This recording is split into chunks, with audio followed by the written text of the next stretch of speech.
So, Austin, welcome to the Wellness Cowboys. I feel like it's been years since I've caught up with you. Yeah, since you moved. Since I moved, yeah. But we met originally back in LA. I think when you initially first started Lox Club. So Yeah. obviously it's evolved and you've come so far since then. That's crazy. It's probably just like a stupid idea back then. Well, I feel like you were telling me about your previous app and then the idea of Lox Club, and it's completely blown up, and it's really impressive to see the journey. Tell me what Lox Club is. Lox Club it's a Jewish dating app. Some people call it like a Jewish Raya or Jewish Soho House type of members club app. I initially started it as satire, and that's probably, we went for a walk and I remember telling her I have this stupid idea. And was it during COVID? I think it was just before COVID. Before COVID. Yeah. And yeah, I started it because my grandma, before she passed, was saying like, you know, Austin, when are you going to bring home a nice Jewish girl? And I wasn't raised religious where like I only could date Jewish girls, but I just thought that humor was so funny.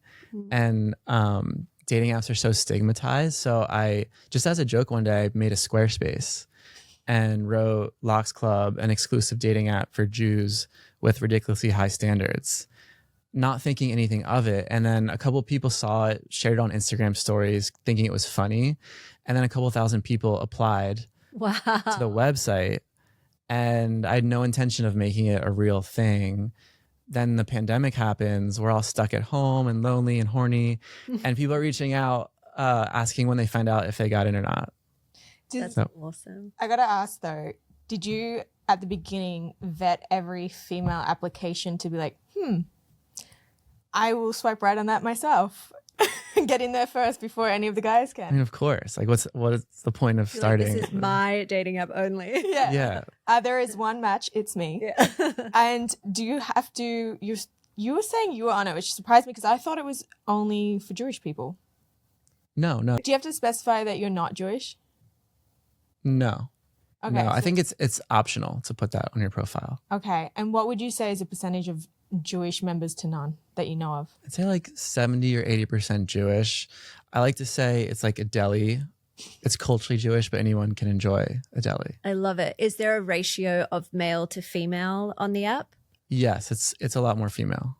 Interesting. Surprisingly, yeah. Well, it is slim pickings out there, so I get that. Yeah. And what I've always wondered is, you know how you download an app and you have to upload photos to your profile, and the app asks you, do I have full access to your photos? We see all your nudes. If you looked at my profile, could you see all my album? When you signed up, we actually projected your camera roll on the wall and went through all your nudes. No, I'm just kidding. We can't. No, we can't. Interesting. Because I actually did think about that. No, we can only see what you upload into the app. Gotcha. I'm so curious. I have so many different questions with this. One would be, what is the vetting process that you and your team, I'm guessing there is a team, go through each application to approve someone? Like, would you have advice for somebody on what they could do to, I guess, help their application get approved? Yes, we actually have a surprisingly organized membership team, including my mom. Oh, amazing. She's had a lot of horror stories of her own on dating apps. She's part of the team that... Yeah. Amazing. Yeah, so she's on the membership committee, and she's our matchmaker too now. So shout out to my mom. How long has she been working with the company for? She started this year, but she's been whispering in my ear since the beginning. Oh, got it. I love that. Is she involved? I know you do some very funny TikToks as well around the office. Does she ever get involved in those? No, we recently were brainstorming ideas to involve her, and she's like, no. She doesn't want to be in it? No, she doesn't want to do it. So does your mom have any tips you think that she would tell people applying to help them get approved? Should we call her? Should Yeah. we FaceTime I would her? love to hear what she has to say. Yeah, I'm Yeah. curious too. But can you read people's messages on there? If we need to. Okay. Like, we have to go and dig for it. Right. And it's a engineering thing. It's not like me going and reading them. I truthfully have not read a single conversation on Lox Club. The only time we will read people's messages is if with a success story, a lot of times like the guy's proposing and he wants to surprise the girl with like people have put their initial opening message on a cake. So we'll that's nice. pull it Bring for it. them. Because I have seen, you know, some of the people that created Raya or work with Raya on the app. And I always think to myself, what if they match with a girl and then they can go through everyone she's matched with, read everything and get a full rundown on this girl? You should assume they can. Wow, that's a great background check. Yeah. Interesting. Yeah. Imagine they go on a date and he's like, I really like you. And I know you're she's talking like, to you're these the only 5 other people. No, but she's like, you're the only person I'm talking to. And he's like, well, actually. How was your date last night? Yeah. And he knows. Wait, so should we call your mom? FaceTime her. She's going to be so uncomfortable. What's your mum's name? Lisa. Lisa. So is your mom single now? Yeah. Okay.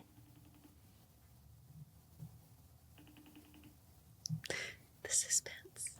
So while we're waiting for her, we have a quadrant system. So there's different variables that our membership committee looks for in a person. But to be honest, it's more about vetting people and making sure we have real humans checking in on each person. So it feels like a safe. Almost like good intentions in a way. Yeah, like someone you would be okay with your sibling or friend dating. Yeah. Yeah, like gotcha. referrals as well. And do you have referrals on it? No. Yes, yeah, we have referrals. Yeah. We do. Okay. But we still vet them. Right. And I guess from your experience of seeing all these profiles, what do you think makes a good profile? Looking at kind of all of the, I guess, pictures that you've seen or conversation starters, what do you think stands out to people on the app?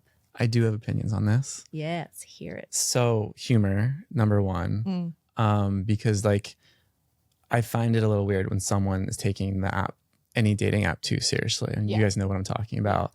And with that, it's like being very specific in the prompts. And we also just added a section to the profile where you can say things you love and things you hate and first date ideas. So it makes it really easy for another person to be like, oh, we have this in common. Oh, we both hate this. We can, that could be my message. Or, oh, she wants to go to a museum for a first date. Like, like an icebreaker. Yeah. So I think great profiles are ones that have like your very specific quirks and interests. And I don't mean like, I like sushi. I meant like specifically, I hate fish eggs on rice, whatever the dish is called. Showing the personality. Yeah. Nice. Definitely. It does help. Any recommendations on certain photos? Yeah. Not photos that are filtered. No Snapchat filters. No catfishing. No catfishing. Show what you really look like, because then you're going to have more longevity when you do you're going to meet the person anyway. So why not? Yeah, for sure. I feel like in my mind, I always have this, I would rather someone be pleasantly surprised than disappointed. Yes. When I met someone. You know? From a guy's perspective, yeah. Have you been on a horror story date? Yes, I have. Kind of. So we just launched this matchmaking service. Like, it's called Lox Matchmaking, where for people that are sick of dating apps, you could sign up and a real human will then just pair you up with someone based on that's cool. your interests. Yeah. And that's what my mom's one of the matchmakers on our team right now. So when we were brainstorming how we're going to brand this matchmaking service, one of the things we considered was a blind date where a friend or someone you trust sets you up. And you don't see, people are very overly picky sometimes. So we're like, should we just do it blind? And you just have to trust the matchmaker and go on the date. So I was like, all right, I'll guinea pig it and see what it's like. And a girl on my team was like, okay, I'll be the matchmaker. And purely market research, I'm going to set you up with someone that I think you would like. And it's the first time I've ever done that. I go on the date and this girl is so drunk. And the bar we go to, it turns out there was a burlesque show or something. So there's a waitress type person walking around and starts stripping and gets butt naked. And I think it's funny, but the girl was uncomfortable. So she's like, let's go somewhere else. I didn't pick the location, by the way. The matchmaker picked it. So we go somewhere else. And this girl, I'm playing this like Q&A game that we have in the app. It's like a fun raunchy icebreakers, easy way to get to know someone. And I'm like, hey, like maybe do you want to drink water or soda with me? Like trying to gently nudge her because I could tell she's getting really too drunk. And then she I don't know how else to say this. She stumbled into a bush. There was a plant, like one of these plants in the restaurant. I guess she got up to go to the bathroom and fell into the plant. All the dirt topples over in the middle of the restaurant. Everyone's looking, and I barely knew her. I didn't. Hey, I'm not judging. I feel like we've all kind of been there. It's so funny though. I actually had a friend who went on a date and she hadn't been on a date in a really long time. And so she was really nervous. So she met up with a girlfriend before the date and they had one, maybe two martinis. She said she got a little excited and then nervous. And so she rocked up to this date completely obliterated, kind of by accident, but I think it was the nerves playing a part of it as well. Yeah. So I feel like, I don't know. It happens. It happened. No, I totally understand getting a little drunk or buzzed before the date. But still in moderation. You got to have it. So wait, did you ever see her or speak to her again after? No, I don't even, to be honest, I don't, it sounds horrible, but I don't remember her name. No, it's fine. And that's because I didn't set up the date. I didn't have any dialogue Blind with date. her. I don't even know if we exchanged numbers. It was totally blind. But that's what made me realize we should not do blind dates. Yeah. It's Yeah. always good when it's set up through a mutual friend, when it's more of that warm intro. Yeah. Because I feel like I've also met certain people, and I'm in a relationship now, but I consistently meet people who I try and match up. Like one of our girlfriends, I ran into this guy who had such a cute bulldog. We started talking. He seemed to be a really good fit for one of my girlfriends. So then I connected them. They went for a drink. It didn't work out, but you know, I feel like you have to wingman your friends in the city as well. Yeah. That's where the fun comes And maybe it from. turns into friendship. Exactly. Yeah. Do you guys have any crazy horror story dates? I've got a couple. I know you do. I have a couple. I've been also at a point where I think I've been the intoxicated one, where I was going through a really terrible experience with a breakup. I'd say I went on a little bit of maybe not drinking too much, but in the sense not being able to, for the first time, handle my alcohol. Where it could be just 3 drinks and I'd just not remember my night. Mm-hmm. And I do remember that I think I fell asleep slightly on the date. like, you know, we're back in the living room or whatever, but I was just like drunk and I think fell asleep. Yeah. So like I put my head, and here's the thing, the most embarrassing thing where I like took me a very long time to recover because I'm like, that's not me. That's not how I behave. It's just not, but I was just.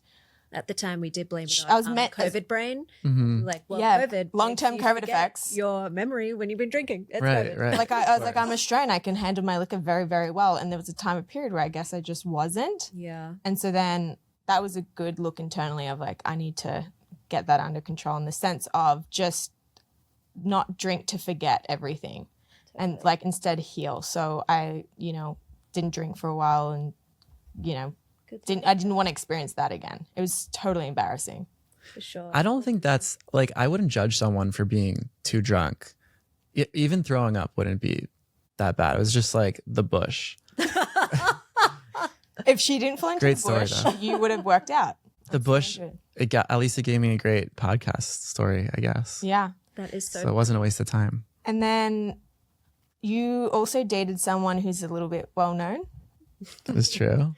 So I want to kind of pick your brain on what came with that for you. Was it a really positive experience having to be spoken about in the media, I guess, or was it something that you weren't expecting in a negative manner?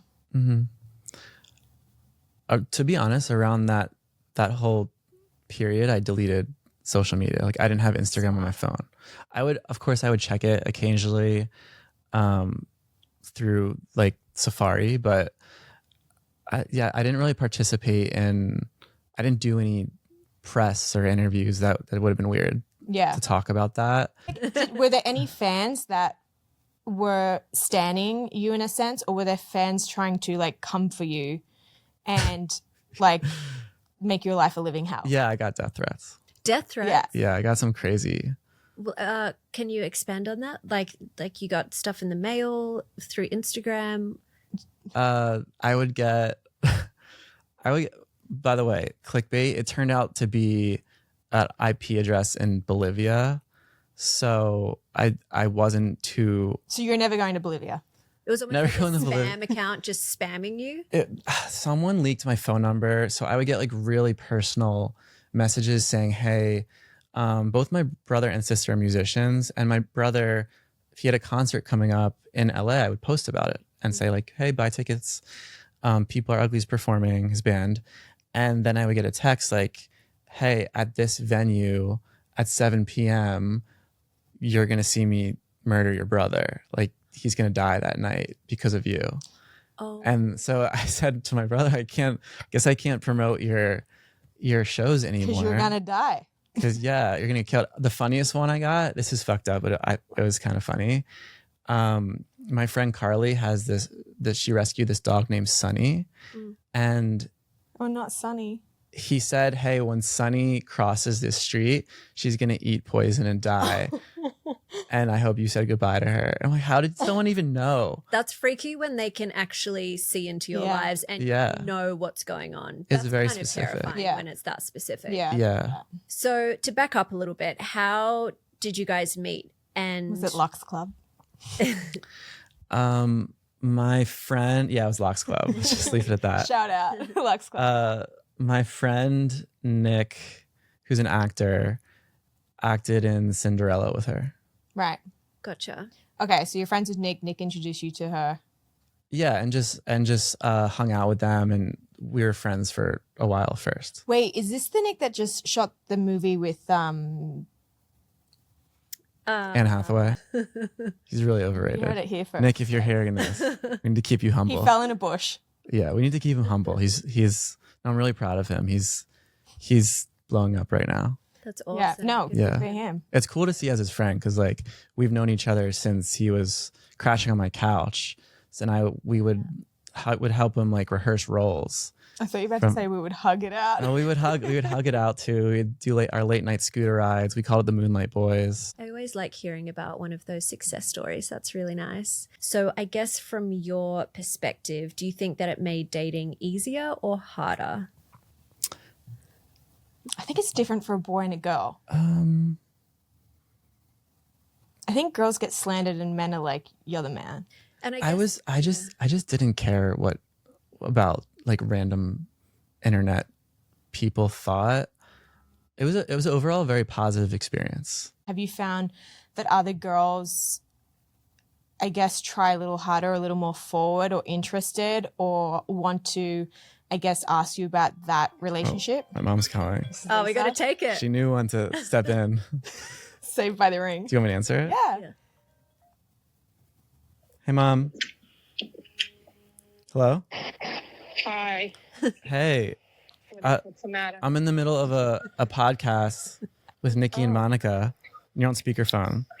And they asked me, what was the question? What advice would your mum give to anyone applying to Lox Club? Are there anything they could write or do or put in their profile that would help them get approved? Did you hear that? No, I didn't hear it. Said, what advice would you give to anyone applying to Lox Club? What could they put in their application to help them get approved? To help them get approved? Mm-hmm. I told them how you're on the membership committee and you're doing matchmaking and how beautiful you are. Or is there anything that they shouldn't put? Anything they shouldn't put? Anything, I think when they do anything negative, like when they say what they hate and they list off 20 million things, what they hate, it's in our survey more so than once they fill out, they're requested to do a survey and they say, what do you love? What do you hate? What's like a favorite first thing? Anything that's you hate or negative in the survey, like I don't like long lines or I don't like something else. It just shows that they have a negative attitude, I think. Okay, great. Appreciate that, Lisa. I have So, one more I would question. stay really positive and yeah. Okay, Nikki has a question. Okay. Hi, Lisa. This is Nikki. Lovely to meet you. Nice to meet you. I love that Austin's emoji of your phone contact is an avocado. I love it. I didn't even know that. I didn't even know that. So I have a question for you because I always find a mother's perspective to be very authentic. If you were to describe Austin in 3 words, what would those words be? Really loyal, super kind, That's generic. and amazingly inquisitive. I love that. That's a great. I feel like we could do better than kind. No, I It's think a little generic. no, I think No, kind is the biggest um, compliment you can give to especially a man. Well, if you From a don't want mom. to use kind, I would just say super inquisitive or amazingly inquisitive. Loyal is the first one. And something with brilliantly successful. I love. How about funny, witty, humble? No, those are amazing. No, honestly, I think Those kind and low is like the And best humble. one. Humble's on the list too, but We can do 4. Okay. Okay, Okay, what's so wrong like- with him? loyal and kind. What are my red flags? He's too kind. He's too loyal. successful. Deep. He's a deep thinker, so that could have a tendency to, go either way. When you But do think you too communicate it? deep. Ask her. Definitely a deep thinker. Does he communicate his deep thinking? Wait, I can't hear. Does he walking. communicate his deep thoughts? If you get him on a good day, absolutely yes. Like he's very spiritual, so he'll have I could have very in-depth conversations, which it's very far and few people I can do that with. I love it. Wow, those are all really great traits. And sounds like you have a great position over at Lox Club as well. We're excited to hear more about the membership committee. Yeah, I'm doing membership and matchmaking, and I just got hired to do intakes for all our new matchmaking. Oh, congratulations. So I'm kept quite busy. I love it. Well, we appreciate the time, Lisa. Thanks for speaking to us. I can't wait to hear it. Okay, take care. Have a good afternoon. Bye. Bye, I love you. Your mum is such a sweetheart. cute. So that got me thinking when we were talking about your traits, which are awesome traits, by the way. Thank you. Great description of you. It's officially my 3 strengths, and my weakness was that Too kind. Deep thinker. yeah, I'm kind. I have deep conversations. We've spoken previously just around your, I guess, challenges with ADD. You mentioned something which I found super interesting is that you actually have ADD coaches instead of a therapist, which I've actually never heard of before. So can you explain that a little bit and how you found them? Well, I tried everything. I've tried therapists, like hoping that they would give me practical ADHD life hacks, and I wasn't getting it. So I wanted to find someone who actually understood my brain specifically. I think everyone has their own, set of quirks or mental illness, whatever you want to call it nowadays. Yeah. And I wanted someone who understood mine. Like, for example, I can't get anywhere on time, no matter how hard I try. And I'll zone out a lot. And You were only 10 minutes late, so that's not well, bad. someone lied to me someone probably lied to me about the time to get me. Gaslighting. People know to lie to me about times now. So that's one tactic. Yeah. And anyway, so I Googled ADHD coaches and stuff, and I've talked to a few. What are some of the better tips, I would say, or things that you've learned through the coaching that you implement in, say, your everyday, or when you really feel like you need to gain control again? I've learned that almost every negative emotion in life can be fixed by sleep or food or exercise. So if you are feeling shitty or like distracted, if you don't have those 3 boxes checked, that's the minimum, which I don't always do. Like I went to bed at 3 a.m. last night. Yeah, right. Not because I was partying, because I was working. But Yeah. I was really nervous to come on this. yeah, I couldn't sleep. And then I was excited. I did wake up early because I was excited. And Yeah, so sleep is a big one, and I downloaded apps that block social media apps on my phone starting 10:30 p.m., which guarantees that I'll go to bed a little bit earlier. I'm really bad at going to bed early. I just get, I'm a night owl. Yeah, I feel like I'm quite the same, but it's interesting how all the recent studies have come out of ADD manifesting in different ways for male and female. Usually they say men can be more external in terms of hyperactivity and women are more internal, so more spacey, kind of distracted, things like that. And my boyfriend would always get pissed off at me because I would be late all the time. And then he got ready with me a couple of times. He's like, oh, I get it now. I'll walk into the kitchen. I'll start cleaning the kitchen. I'll go into my wardrobe. All of a sudden I'm color coding my wardrobe. Then I walk into the bathroom doing something else. And I'm like, I can't walk out the door. I just start doing everything else that I can possibly do in the house. He's like, just leave, woman, leave the house. And I'm like, okay, let's go. And he's like, it's like eye-opening just to watch it happen. So they don't get it.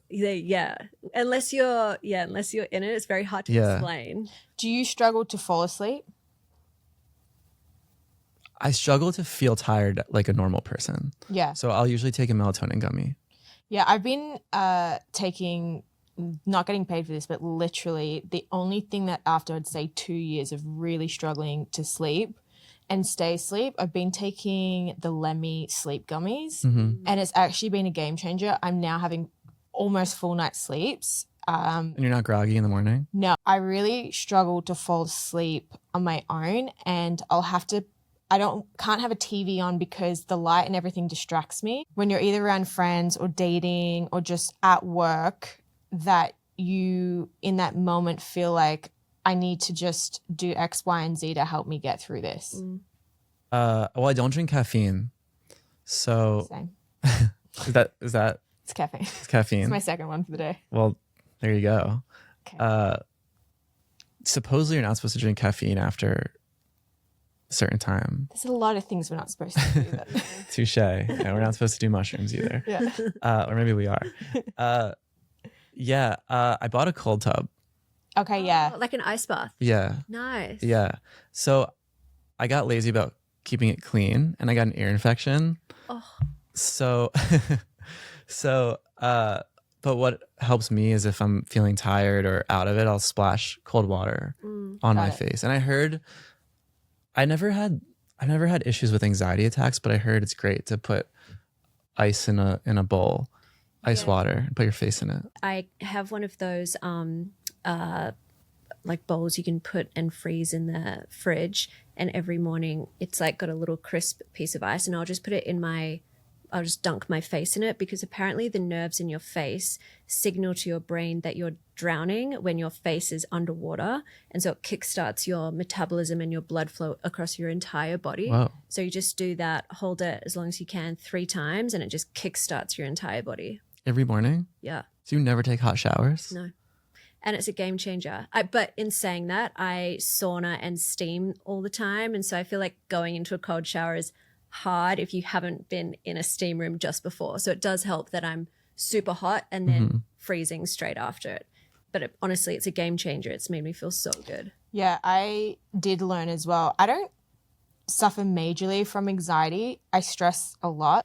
For instance, yesterday I had a very anxiety-driven day with just different elements, but one person taught me that if you submerge your hand in a bowl with ice water, it takes your mind to focus on something else that it's feeling and not internally what you're thinking, and it can help relieve that anxiety where you can shift your thought process onto something else. So you're shifting it from anxiety to pain, and then with that, you can then go direct your thoughts and feelings elsewhere, and it's almost like a immediate release. Oh, that makes sense. That's why a lot of people with cold plunges, and although it's got so many health benefits, it shifts your thinking process and what you're feeling into that exact moment of what your body is going through. Yeah. Because try and think about what you've got to do that day while you're in the middle of a cold plunge. Yeah. You know, you can't really focus on anything other than that. Have you ever been seasick?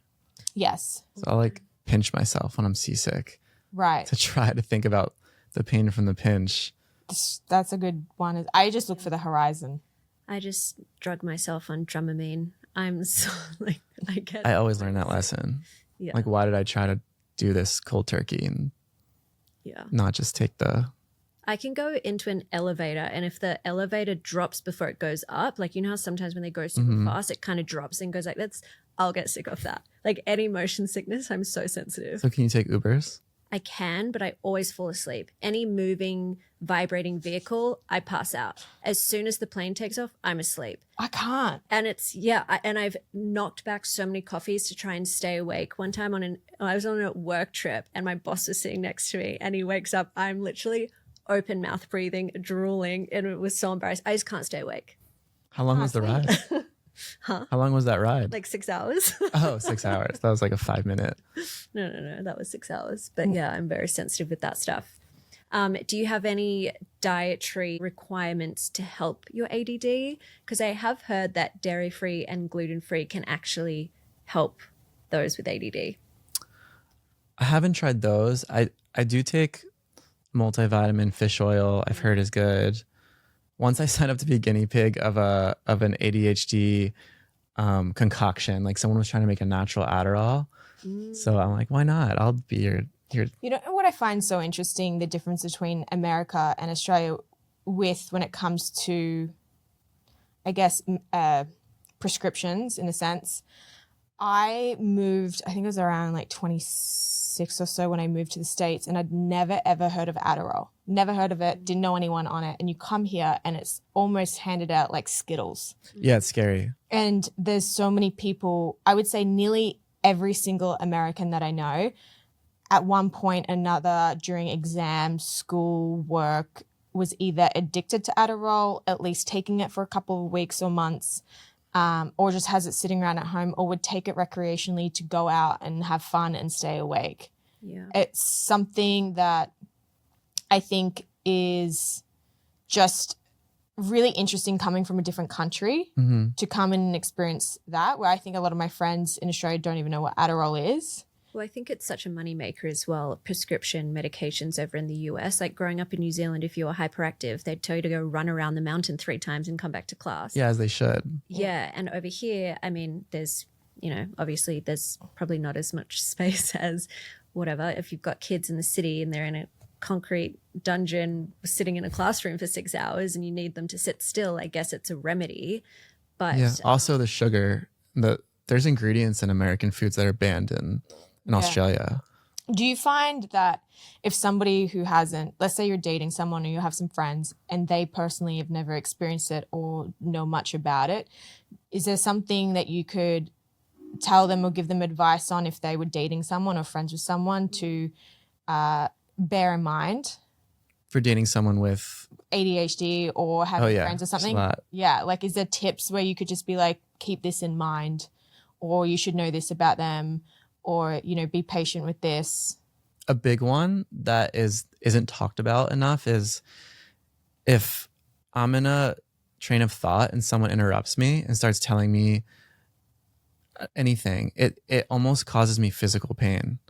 And I wish I could turn it off, but it's really frustrating that happens, and people don't understand that unless you've kind of like been like in that overstimulated feeling before. So I tell people around me, like, if you see I'm in the middle of something, can you ask like, hey, like, can I talk to you for a minute? And then I can detach from whatever. I'm in the clouds a lot. So then I could detach and come down and then be present with you. And another one is time. I'd say my biggest red flag is that I have no sense of time. So I'm late to everything, and people think it's me being selfish or like they take it personally sometimes, like I didn't care about them, but it's not the truth at all. It could be it could be me going to Disneyland, something I'm really excited about, and I'm still late because, like you said, just like something hijacks your brain. You can fill the time. Yeah. I get it. So it's being patient with people that are like that, and like reminding yourself that it's not personal. Like it's not them intentionally disrespecting you or even them like valuing you less. It's more of the cards that they've been dealt. So how do you work around that? For me, a lot of people lie to me about what time something is, and that helps. It's a pretty good Yeah. hack. Yeah. So obviously you're a co-founder and CEO of Lox Club. So I'm guessing your assistant is aware of certain strategies to help you get to meetings on time and whatnot. Oh, absolutely. Yeah. Yeah. She'll put it on my calendar, then also put what time to Uber or walk there, and she'll give me a buffer and lie a little bit.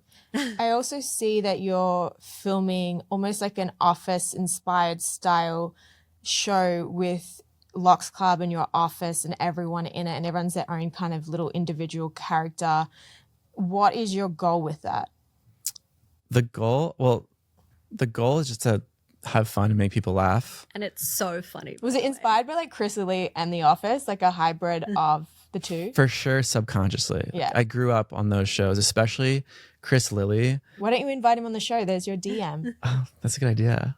Yeah. Honestly, Yeah. I'll do that. Yeah. Because he, I've learned so much from him, from not just the style of comedy, but also that he always had some positive premise that made the story purposeful. Like all of his shows have this theme of embracing your imperfect self. And like he takes these extreme characters that are so wacky and controversial and kind of has society like beat them down throughout the season. And then in the end, they all come together and like finally accept their flaws. And it's beautiful. Yeah.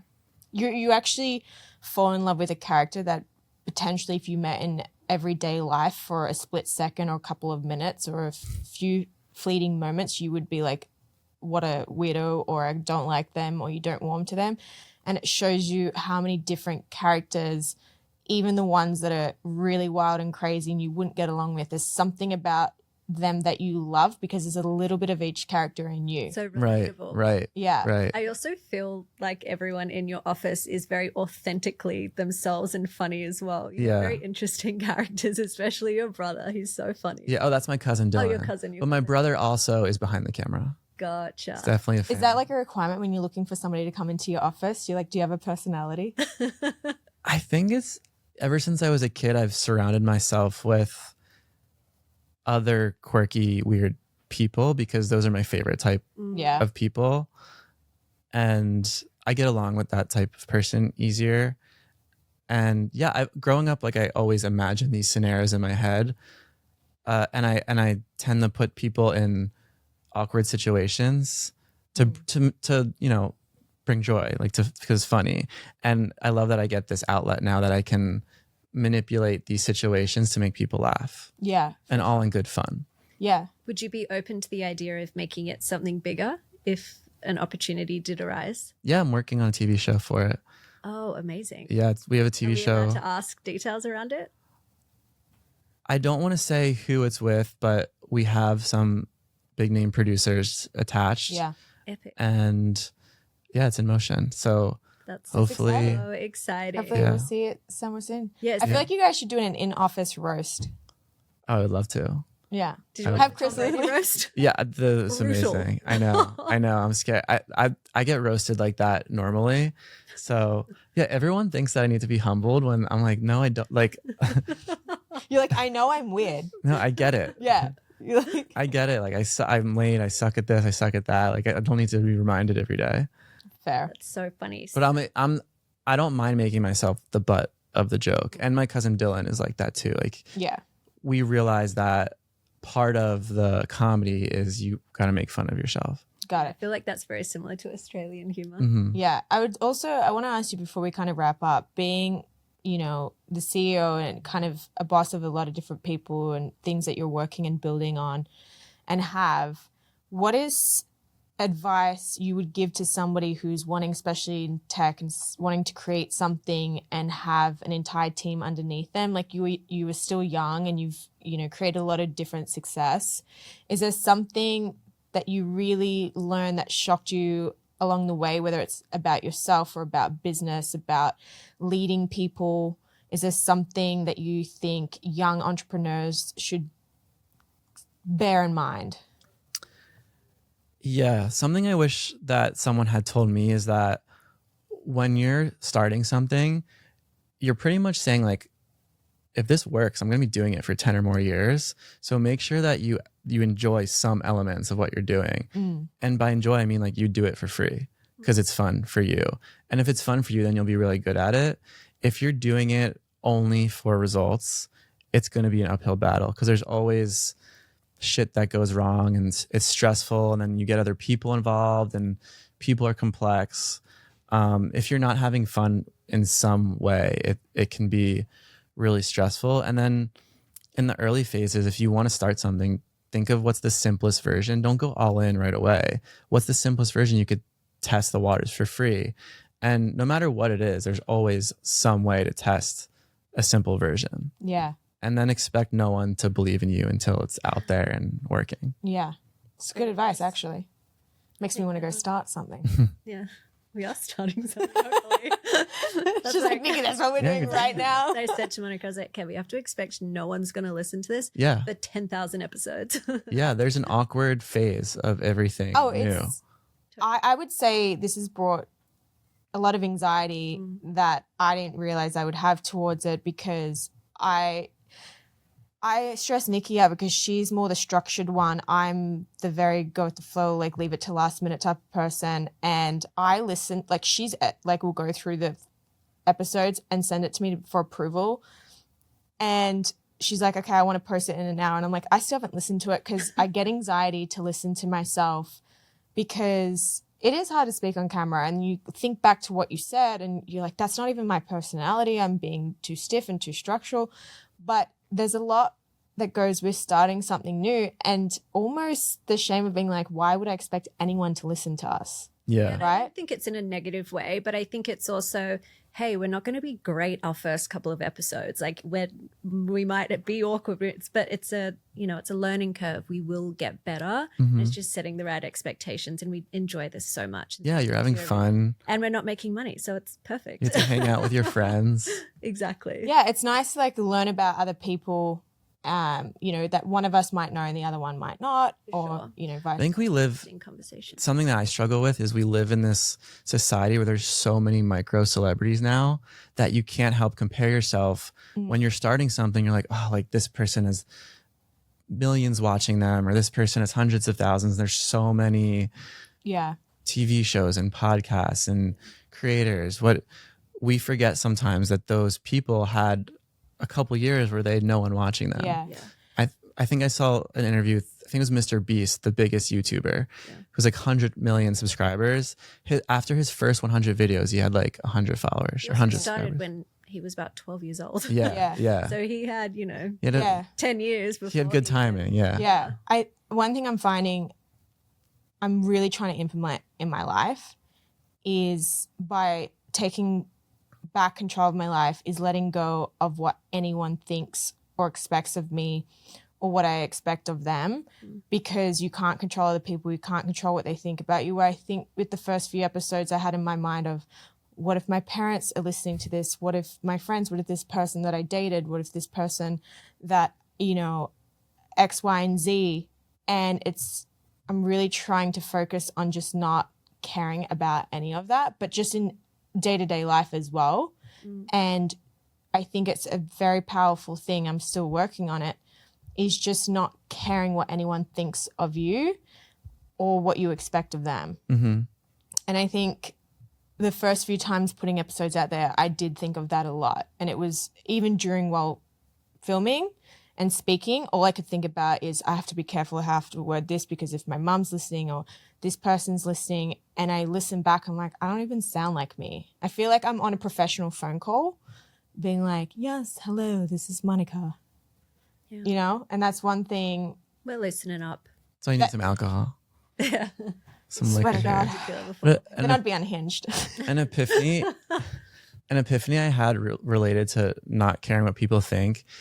I remember when I was in high school, Michael Jackson died, and I loved him growing up. And he had the most legendary of a career as you could have. Some controversy, but still legendary. And the day after he died, people kind of forgot. And I was like, wow, if people are like over Michael Jackson in a day, then like no one cares about me. So that's kind of freeing. I mean, yeah, the best piece of advice I got, which is brutal, but I think great, is literally no one cares. Yeah. Yeah. You think people care, they do not care. No one cares about themselves more than they care about themselves. It's so true. So embrace the weirdness. Yeah. We're excited to see more of your office videos. Yeah. And excited you're in New York, by the way, for the next month. So we've got to catch up. We've got to meet Lisa. Well, Austin, thank you so much. We really Thanks for appreciate having the me. time. Thanks for being such great company. Yeah, thanks for coming in. That was fun. That was easy. Yeah, You guys are good at this. thanks. We'll chop it up into something.